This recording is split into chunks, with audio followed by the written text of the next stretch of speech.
नमस्कार मित्रांनो, हा भयानक अनुभव माझ्या मित्र बंडू व दीपक यांना जळगाव ते अमळनेरला जाताना आला।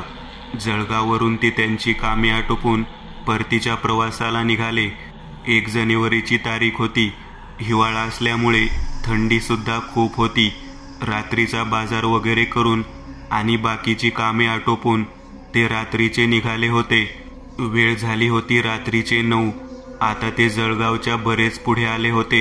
दिवसभराच्या कामामुळे पोटात कावळे ओरडत होते। ते त्यांच्या दुचाकीने प्रवास करत होते। रस्त्यातील एका ढाब्यावर थांबून त्यांनी जेवण केले। अशातच आता त्यांना रात्रीचे 10 वाजले होते। पारधी ओलांडल्यानंतर सरळ हायवे धुळ्याकडे जातो। आता रात्रीच्या त्या ट्रॅफिक असलेल्या हायवेवरून जाणे म्हणजे फारच धोकादायक। त्यात त्यांच्याकडे दुचाकी। मोठ्या गाड्यांच्या पडणाऱ्या हेडलाईटमुळे डोळ्यांना समोर येणारं काहीच दिसत नव्हतं। म्हणून त्या दोघांनी हायवेवरून न जाता धरणगाव मार्गे जाण्याचे ठरवले। काहीच वेळात धरणगाव फाटा आला आणि त्यांचा अमळनेरकडे प्रवास सुरू झाला।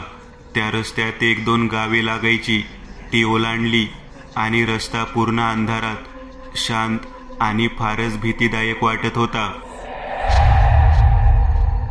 पण त्यांना त्या ट्रॅफिकपेक्षा हा रस्ता ठीक वाटला।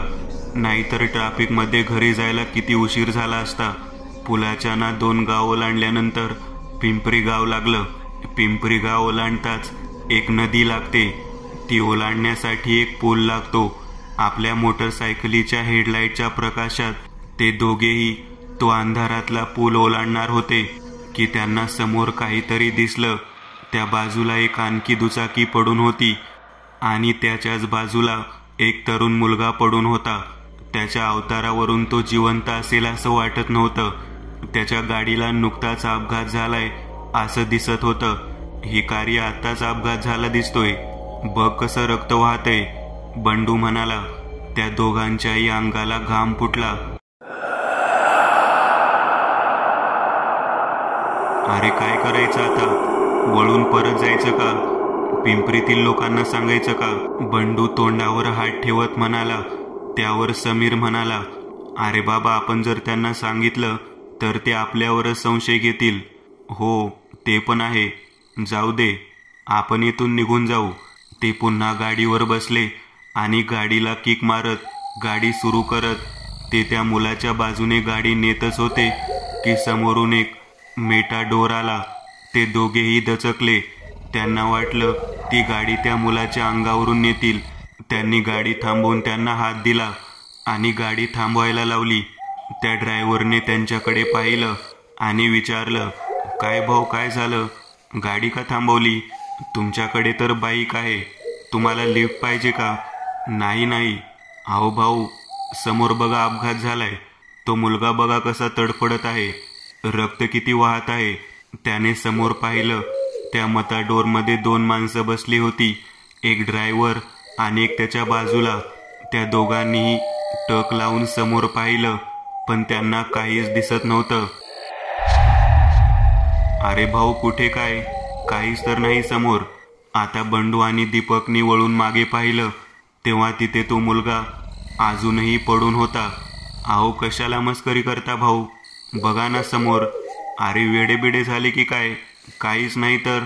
अहो दादा, ते तुम्हाला रक्तबंबाळ झालेला मुलगा, त्याची ती फुटलेली बाईक दिसत नाही आहे? कशाला जीव घाबरवताय? त्याला आताच कोणती तरी गाडी चिरडून गेली असावी। ते दोघेही विचारात पडले आणि त्यांनी परत वळून पाहिलं, पण त्यांना आता त्या मताडोरच्या प्रकाशात बंडू आणि दीपकला काहीच दिसत नव्हतं। अरे हे कसं काय झालं? आताच तर होते पडून। अहो कशाला आमची वाट खराब करताय? आता म्हणता की तो मुलगा होता आणि आता म्हणता की नाही, तो मध्योरवाला चिडत म्हणाला। आता हे दोघेही घाबरले। भाऊ, तुम्ही जरा जास्तच घेतलेली दिसते। काय भास होत आहे तुम्हाला? सांभाळून रे बाबांनो, जायचं कुठे आहे तुम्हाला? अमळनेरला। अमळनेर? अरे बाबा, ते अजून खूप दूर आहे, जरा सांभाळून जा, एवढे पिऊ नये रात्रीच्या वेळेला, असे म्हणत ते हसायला लागले। आणि त्याच्या बाजूला बसलेला तो माणूस सुद्धा, त्यांनी त्यांची गाडी चालू केली आणि जोरात तो मातोर बंडू आणि दीपकच्या समोरून निघून गेला. कसं काय होऊ शकते यार? पाहिलं ना तू, तो मुलगा तिथेच होता. बंडू घाबरत म्हणाला. हो रे, पण अचानक कसा काय तो मुलगा गायब झाला तेच तर समजत नाही आहे मला. बंडू म्हणाला. एवढ्या थंडीतही त्या दोघांना सुद्धा घाम फुटला. माझे तर अंग थरथर कापत आहे. पटकन गाडी चालू कर. तू नाही चालवशील तर मला दे, मी चालवतो. त्यांनी लगेच गाडी चालू केली आणि ते समोरच्या दिशेने निघाले. पण अचानक मागून कोणीतरी कणल्यासारखा आवाज आला. दीपक, तुला तो आवाज आला का रे? हो, मला सुद्धा आला रे, पण मागे वळून बघू नकोस, दीपक म्हणाला. पण तरीही बंडूने मागे वळून पाहिलं, पण कोणीच दिसलं नाही. अरे कुठे काय, फक्त आवाज येत होता, पण मागे काहीच नाही. काहीच वेळात धरणगाव आले. तेथील काहीच तुरळक दुकाने उघडी होती. वाहतूक सुद्धा नाहीच्या बरोबरच होती. त्यांना आता कधी आपण अमळनेर पोहोचतो असे झाले होते. काही वेळ प्रवास करताच त्यांना टाकळखेर फाटा लागला. तेथूनच ते अमळनेरकडे निघाले. आता हा रस्ता आधीच्या रस्त्यापेक्षा जरा आणखीनच भीतीदायक आणि शांत होता. ते 2-4 किलोमीटर आले तेवढ्या साठीच्या आसपास येथील एक वयस्कर माणूस डोक्याला मफलर बांधून त्यांच्या गाडीसमोर सायकल चालवित होता. अरे आता हा कुठून आला? आतापर्यंत तर कोणीच नव्हते, बंडू म्हणाला. काय माहित रे, जाऊ दे, चल पुढे. निघाला असेल एखाद्या शेतातून, आपलं लक्ष नसेल. त्यांनी गाडीचा वेग वाढवून त्यांची गाडी त्या म्हाताऱ्याच्या समोर नेण्याचा प्रयत्न केला. पण असं वाटत होतं की त्या सायकलवाल्यांची स्पीड यांच्या गाडीपेक्षा जास्त आहे. ते पुढे निघू शकत नव्हते. 15-20 मिनिटे त्यांनी प्रवास केला, पण त्यांचे अंतर तेवढंच. बंडू घाबरून म्हणाला. पाहिलं दीपक, आपण गाडीवर आहोत आणि तो सायकलवर, पण तरी सुद्धा आपण त्याला पार करू शकत नाही आहे. हो ना यार, त्याची पाठमोरी बाजू दिसत आहे आणि त्याची सायकल सुद्धा. हे कसं काही शक्य आहे? त्यांनी गाडी जोरात पळवली, पण त्या स्पीडचा त्या सायकलवाल्या म्हाताऱ्यावर काहीच फरक पडत नव्हता. पुन्हा 15-20 मिनिटांवर अचानक तो म्हातारा आणि त्याची सायकल समोरच्या अंधारात गायब झाली. पाहिलंच दीपक, बघ, तो म्हातारा अचानक कुठेतरी गायब झाला. बंडूचे हातपाय थरथर कापत होते. एक काम कर, तू घाबरला आहेस, गाडी थांबव, मी गाडी चालवतो.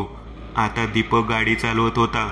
समोर काहीच वेळात टाकळखेड लागणार होतं. सुनसान रस्ता होता. पुन्हा काही समोर गेल्यावर त्यांना तोच सायकलवाला म्हातारा दिसला आणि त्यांच्या गाडीसमोर सायकल चालवत होता. पुन्हा गाडी जोरात त्यांनी घेतली. आता थंडीने हातपाय गोठल्यासारखे झाले होते, पण ते त्या सायकलवाल्या म्हाताऱ्याला पार करू शकले नाही. ते दोघेही भीतीने गांगरले होते आणि तेवढ्या टाकळखेड गावाला आणि पुन्हा तो म्हातारा समोरच्या अंधारात नाहीसा झाला. त्यांनी गाडी त्या गावात थांबवली. काही पानटपरी चालू होत्या आणि काही माणसं मंडळी बाहेर शेकोटी करून बसले होते. त्या दोघांनी त्यांची गाडी तिथं थांबवली. त्या शेकोटीजवळ बसलेल्या लोकांच्या गप्पा चालू होत्या. बंडू आणि दीपक त्या शेकोटीवाल्या लोकांना विचारू लागले, तुम्हाला तिथून सायकल घेऊन जाताना म्हातारा दिसला का? नाही भाऊ, तुम्हीच दिसले. येथून तर कोणी सायकल घेऊन गेलं नाही. काय म्हणता राव? अहो, किती वेळपासून एक सायकलवाला आमच्या समोर सायकल चालवतोय, पण आम्ही त्याला पासच करू शकत नाही आहे. काहीतरी भयंकर आहे तो सायकलवाला. बाबांनो, जरा सांभाळून रात्रीचा प्रवास आहे. नाहीतर एक काम करा, इथेच मुक्काम करा, सकाळी जावा पुढच्या रस्त्याला. नाही आहो, आम्हाला काहीही करून अमळनेरला पोहोचायचे आहे, थांबू शकत नाही.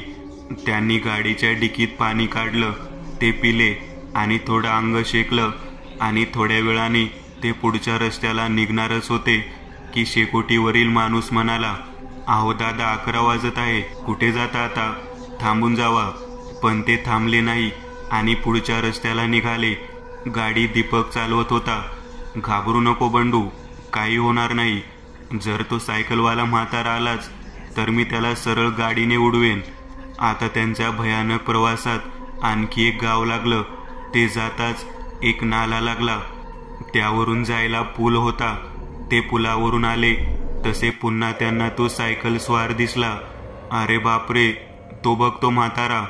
आता काय करायचं? बंडू म्हणाला. आता जे होईल ते पाहिलं जाईल. दीपकने जोरात गाडी पळवली. तो समोरच होता. पुढे एक रेल्वे गेट लागले आणि पुन्हा तो म्हातारा गायब. यार, नेमकं हे काय होत आहे? एखादं गाव ठिकाण आलं की हा म्हातारा गायब कसा होतो? घाबरत बंडू म्हणाला. खरं तर ते दोघेही घाबरले होते, पण दीपक मात्र थोडा धीट होता. बंडू, तुला हनुमान चालीसा येतो का? नाही रे दीपक. बरं मी म्हणतो, काळजी करू नकोस, देवच यातून आपल्याला तारेन. दीपकने जोरात हनुमान चालीसा म्हणायला सुरुवात केली. आता त्या शब्दांनी त्यांना बळ मिळू लागलं. आता त्यांनी ताडेपूर ओलांडलं. आता चोपरा नाका सुद्धा आला. तसा त्यांनी सुटकेचा श्वास सोडला. 11:30 वाजले. तेथील एक हॉटेल चालू होते. तिथे थांबून ते चहा घेऊ लागले. कोण होता रे तो मुलगा आणि तो सायकल स्वार? बंडू म्हणाला. अरे, माझ्या मते तो मुलगा आणि तो सायकल स्वार एखाद्या अपघातातील प्रेतात्मे असावे. जाऊ दे, देवाच्या कृपेने आपण सुखरूप आहोत. आता गाडी बंडूने चालवत ते आपापल्या घरी गेले. दुसरा अनुभव, भाड्याची रूम. नमस्कार मित्रांनो, माझे नाव सुशील. हा थरारक अनुभव माझ्या कॉलेज लाईफमधील आहे. माझे राहणे गावात होते. बऱ्याच मुलांसारखे मी सुद्धा शहरात शिकण्यासाठी आलो होतो. गाव शहरापासून बरेच दूर होते, त्यामुळे मी शहरात रूम करून राहण्याचा निर्णय घेतला. पण माझा हा निर्णय माझ्यासाठी किती भयानक ठरणार याची त्यावेळी मला कल्पना सुद्धा आली नव्हती. मी, माझा मित्र अमोल, आम्ही आधी स्वतः शहरात जाऊन बऱ्याच रूम पाहिल्या. कुठे रूम्स आम्हाला खूपच मोठ्या मिळत असे, तर कुठे खूपच लहान. काही ठिकाणी रूम्स मनासारख्या भेटत, पण त्याचे भाडे मात्र खूप असे. त्यामुळे आमच्या रविवारच्या 1-2 सुट्ट्या त्यातच निघून गेल्या. रूम मिळेपर्यंत आम्ही मित्राच्या रूमवर थांबलो होतो. त्यावेळी पावसाळ्याचे दिवस होते. रूम पाहत असताना हीच भीती असायची की पाऊस चालू होऊ नये, नाहीतर आम्हाला जास्त कुठे रूम पाहायला फिरता येणार नाही. त्या रविवारी सुद्धा असंच मित्राची बाईक घेऊन आम्ही शहराच्या गल्ल्या गल्ल्या शोधत होतो. काही ठिकाणी पॉम्पलेट लावलेले दिसायचे, त्यावर त्यांचा मोबाईल नंबर दिसायचा. आम्ही फोन लावला, पण बंद दाखवला. काय यार, कशाला उगीच पॉम्पलेट लावतात आणि त्यावर नंबर देतात? माझा मित्र अमोल रागात मला म्हणाला. हो ना यार, जाऊ दे, चल पुढे, भेटतील आपल्याला जाहिरात. मी त्याला समजावत म्हणालो. त्याने गाडीला किक मारली आणि पुढे घेतली. माझे लक्ष आजूबाजूच्या घरांवर होते. गाडी स्पीडमध्ये होती. तेवढ्यात एका घरावर मला फलक दिसला, पण तो फलक कशाचा होता ते मात्र मला समजले नाही. एक वेळ पाहावे म्हणून मी मित्राला म्हणालो, अरे तिथे आहे वाटते रूम, थांबव, मला फलक दिसला. नाही रे, दुसरा कुठला फलक असेल, मित्र म्हणाला आणि त्याने गाडी थांबवली नाही. त्यावर मी त्याला पुन्हा म्हणालो, अरे बघू तरी कसला आहे तर. तसे आपण बऱ्याच वेळचे फिरतच आहो. शेवटी त्याने स्पीड कमी करत गाडी थांबवली. मी गाडीच्या खाली उतरलो आणि त्या फलक पाहिलेल्या घराकडे निघालो. ते घर शहरात असलं तरी एकांतात वाटलं, कारण त्या घराच्या समोर मुलांसाठी मोठं गार्डन होतं. मग रस्ता आणि ते घर, आजूबाजूची घर सुद्धा दूर दूरच होती, त्यामुळे तिथे शांतता वाटायची. मी चालत त्या घराजवळ आलो तेव्हा मला खूप आनंद झाला, कारण मी पाहिलेला फलक खरा निघाला. तिथे लिहिलं होतं 2 आणि 3 रूमचा ब्लॉक भाड्याने देणे आहे आणि खाली मोबाईल नंबर सुद्धा. माझ्या मित्राला इशारा करताच मी बोलावले.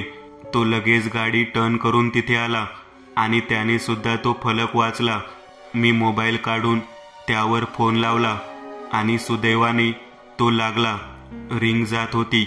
2-3 रिंग झाल्यावर तिकडून फोन उचलला. हॅलो. आवाज येताच मी माझे बोलणे चालू केले. आवाज एका मध्यमवयीन काकांचा होता. त्यांनी मला त्या घरात आत जाण्यास सांगितले. ते म्हणाले की आतमध्ये एक काकू आहेत, त्याच तुम्हाला रूम दाखवतील. ती पूर्ण 3 मजल्यांची इमारत होती. आम्ही गेट उघडून घरात आलो. खालचा एक दरवाजा उघडा होता. आवाज देताच एक काकू बाहेर आल्या. त्यांना आम्ही सांगितले की आम्हाला रूम हवे आहेत म्हणून आणि आम्ही काकांशी बोललो म्हणून. त्यांनीच मग आम्हाला वर रूम दाखवायला नेलं. पहिल्या आणि सेकंड फ्लोअरच्या रूम आधीच दिल्या होत्या, पण 3ऱ्या मजल्याच्या रूम्स खालीच आहेत म्हणून त्यांनी सांगितलं. खरंच वरच्या सगळ्या खोल्यांना कुलूप होती. वर येताच त्यांनी एक खोली उघडली, म्हणजे 2 रूमचा ब्लॉकच होता तो. घरकाम अगदी नवीन वाटत होतं. मी त्यांना विचारलं तेव्हा त्यांनी सांगितलं की ही बिल्डिंग बांधून 1 वर्षच झाले आहे म्हणून. आतील सगळं काम नवीन वाटत होतं. किचनचा दरवाजा उघडला की बाहेरच्या बाजूने छोटीशी बाल्कनी होती. आम्हाला पाहता क्षणीच ती रूम आवडली. तेवढ्यात माझ्या मित्राने मला आवाज दिला. माझं आणि माझ्या मित्राचं काही वेळ बोलणं झालं. यार रूम चांगली आहे, पण पाहिलं ना बाल्कनीतून किती आवाज येत आहे. खरंच त्या रूममध्ये खूप गाड्यांच्या येण्या जाण्याचा आवाज येत होता. हो यार, ते पण आहे. मग तुझे म्हणणे काय आहे, मी त्याला म्हणालो. अरे त्या काकूला विचार ना, त्या बाजूच्या रूम सुद्धा खालीच आहेत, त्यातील एखादी रूम पाहू द्या म्हणून. आम्ही काकूला आमचे कारण सांगितले तेव्हा त्यांचा चेहरा कसा तरी झाला होता. म्हणजे त्या थोड्या घाबरल्या होत्या, पण त्या काही न बोलता त्यांनी आम्हाला त्या बाजूची रूम उघडून दाखवली. त्या खोल्या सारख्याच होत्या. तेवढ्यात माझा मित्र खोलीतून बाहेर आला आणि म्हणाला, काकू ही शेवटची रूम दाखवा, ही आमच्यासाठी परफेक्ट आहे. इथे आवाज सुद्धा नाही येणार, चांगली स्टडी सुद्धा होईल. आता पुन्हा जेव्हा माझे लक्ष त्या काकूंवर गेले तेव्हा त्या आणखीन घाबरल्या. मला आश्चर्य वाटलं की मी या रूमबद्दल बोललो तेव्हा त्या इतक्या कशाला घाबरत आहेत. काही होतं का तिथे? अरे मुलांनो, ती रूम तुम्हाला मिळायची नाही, काकू एका झटक्यात म्हणाल्या. म्हणजे काकू, पण का नाही मिळणार रूम? माझा मित्र अमोल त्यांना म्हणाला. ते काही नाही, आम्हाला बस द्यायची नाही. पण काकू, काही कारण असेल ना? कारण बिरण विचारू नका. तुम्हाला हवी असेल तर बाकीच्या रूमपैकी कोणतीही रूम घ्या, नाहीतर जा इथून, ती नाही मिळणार. त्या काकूंच्या बोलण्याने आता आम्हा दोघांनाही वाईट वाटले. बरं ठीक आहे, नकोय आम्हाला रूम, बघतो दुसरीकडे, माझा मित्र रागात म्हणाला. आणि आम्ही दोघेही जायला निघालो. तेवढ्यात काकूंनी आवाज दिला, थांबा, मी काकांना विचारून बघते. ते म्हणले तर मिळून जाईल तुम्हाला रूम. माझ्या बोलण्याचं वाईट नका वाटून घेऊ. खरं तर आम्ही जाणार होतो, पण रूम इतक्या नीटनेटक्या होत्या की त्या आम्हाला आवडल्या होत्या. भाडेही खूपच कमी होते, त्यामुळे आम्ही थांबलो. मिळालं तर चांगलंच असा आमचा विचार होता. त्या काकूचे बोलणे फोनवर त्या काकांसोबत झाले आणि फोन ठेवत त्या काकू म्हणाल्या, ठीक आहे, तुम्हाला ती रूम मिळेल. आता आम्हा दोघांनाही आनंद झाला आणि त्या काकूंनी ती रूम उघडली. रूम उघडताच वाटलं की हवेच्या स्वरूपात जणू कोणी आमच्या अंगावरच धावून आलं. काकू आतमध्ये न येताच म्हणाल्या, जा, तुम्ही पाहून घ्या रूम. ही रूम सुद्धा बाकी रूम सारखीच होती, फक्त काहीतरी वेगळं भासत होतं. आमचे 6th सेन्स आम्हाला तसा इशारा करत होते. ती रूम पाहता क्षणीच आम्हाला पसंत पडली. एक मोठा हॉल, किचन, त्याला लागून बाहेरच्या बाजूची बाल्कनी, असा तो 2 रूमचा ब्लॉक होता आणि आम्हा दोघांसाठी पुरेसा होता. पाहून झाल्यावर रूमच्या बाहेर जात असताना माझी नजर सहज दरवाजाकडे गेली. तेव्हा दरवाजाला कसला तरी दोरा बांधला होता आणि त्याला काळी बाहुली लटकली होती. तेव्हाच मला खटकलं, पण मी काही न बोलता रूमच्या बाहेर आलो. मी तशी बाहुली कुठेतरी पाहिली होती. काही वेळ मला आठवलंच नाही, पण डोक्याला थोडा ताण दिला तेव्हा मला आठवलं की आमच्या घराच्या बाजूला एकाने जुने घर विकत घेतले होते. तेव्हा तिथे काहीतरी भूतांचा वावर होता म्हणे.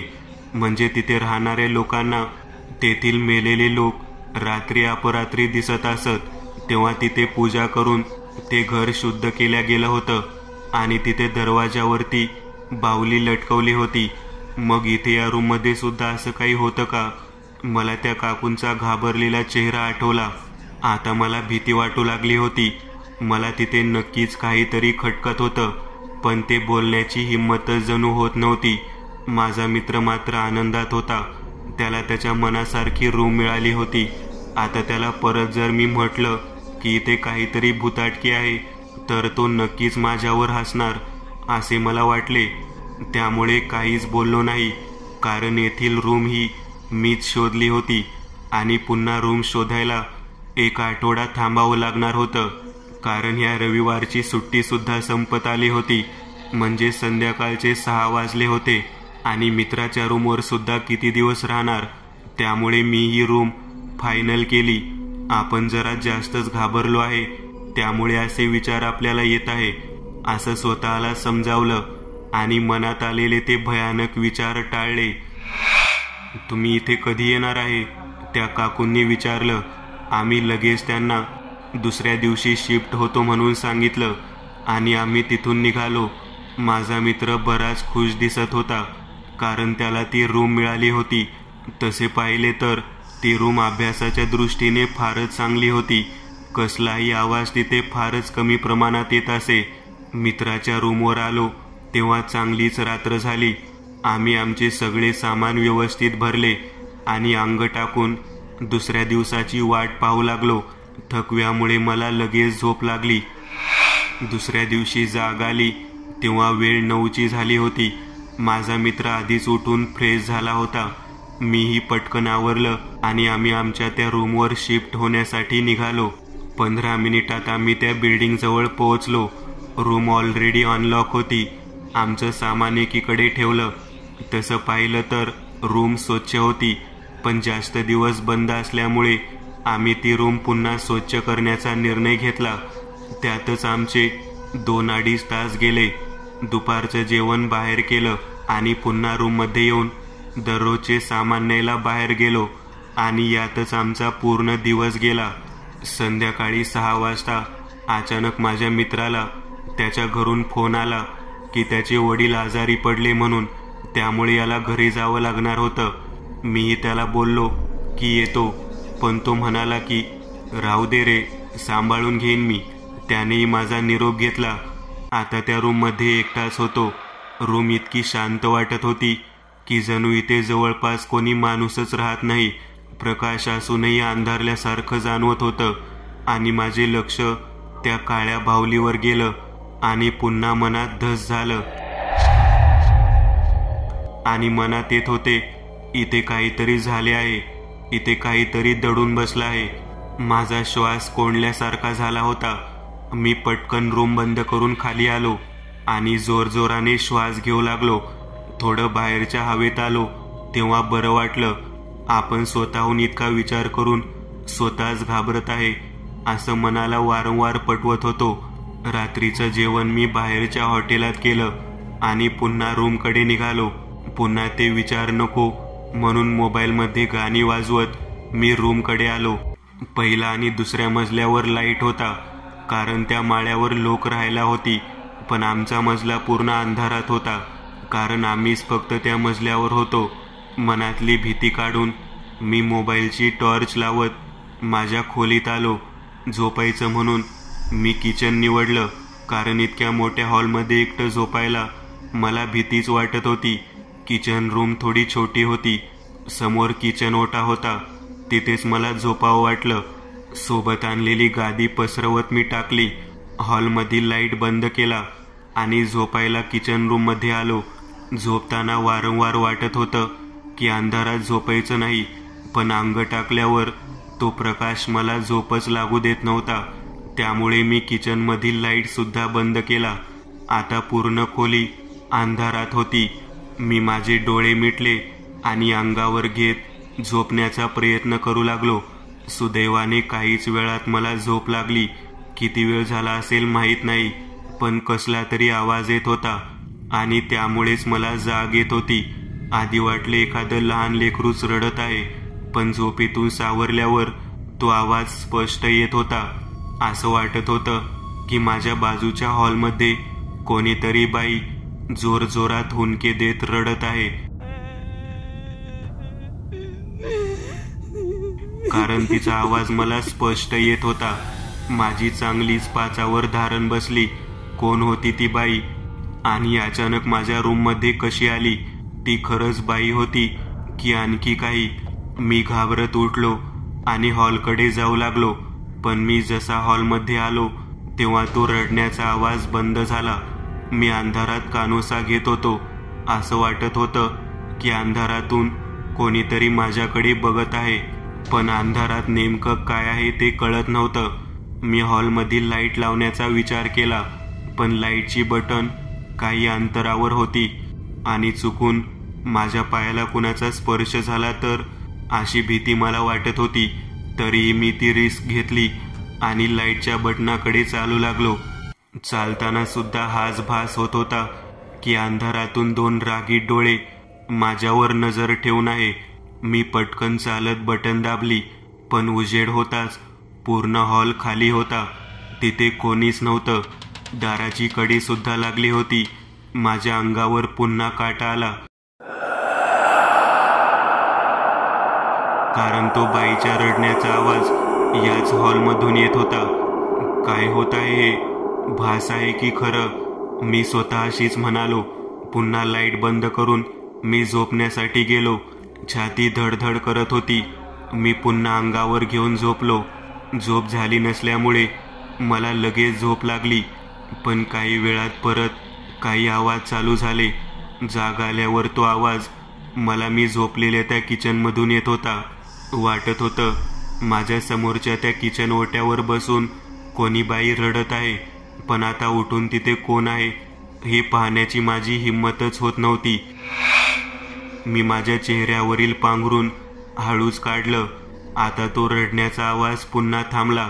मी एकसारखा त्या समोरच्या ओट्याकडे पाहू लागलो. तेव्हा अंधारात काहीतरी आहे हे मला दिसत होतं. मी मोठ्याने आवाज दिला, कोण आहे तिकडे? पण ते अंधारातलं फक्त काहीच बोलत नव्हतं. मला वाटलं आम्ही रूममध्ये ठेवलेले ते सामान असणार, पण ते नक्की काय आहे ते पाहण्यासाठी मी पुन्हा उठलो आणि माझे हात लाईटाकडे वळले. मी झटक्यात बटन दाबताच पूर्ण किचन प्रकाशात आलं आणि माझ्या चेहऱ्याचा रंगच उडाला, कारण खरंच ओट्यावर एक बाई डोक्यात मुंडकं घालून बसली. माझे हातपाय सुन्न पडले होते. तोंडातून शब्दच निघत नव्हते. कसा तरी जीव एकवटून मी तेथून धावतच दरवाजाकडे वळालो आणि अंधारात दरवाजाची कडी खोलण्याचा प्रयत्न करू लागलो, पण दरवाजा उघडतच नव्हता.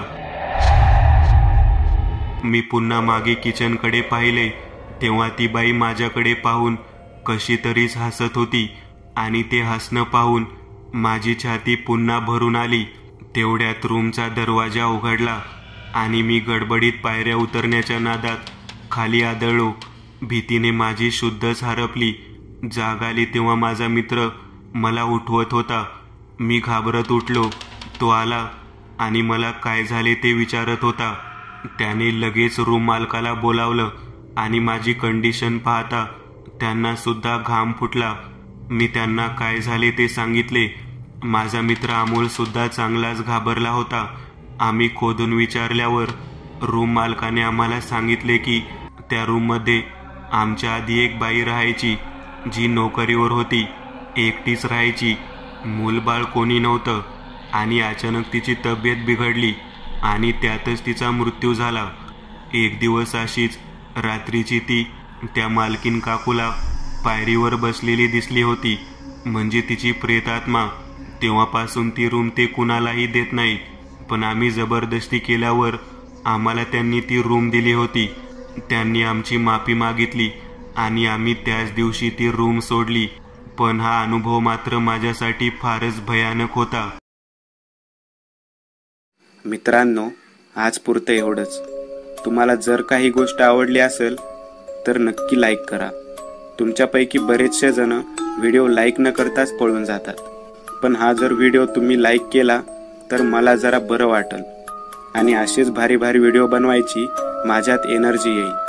त्यामुळे नक्की लाईक करा आणि अजूनही कोणी या चॅनलला सबस्क्राईब केलेलं नसाल तर लगेच सबस्क्राईब करून टाका आणि बाजूची घंटी ती मात्र दाबायला विसरू नका.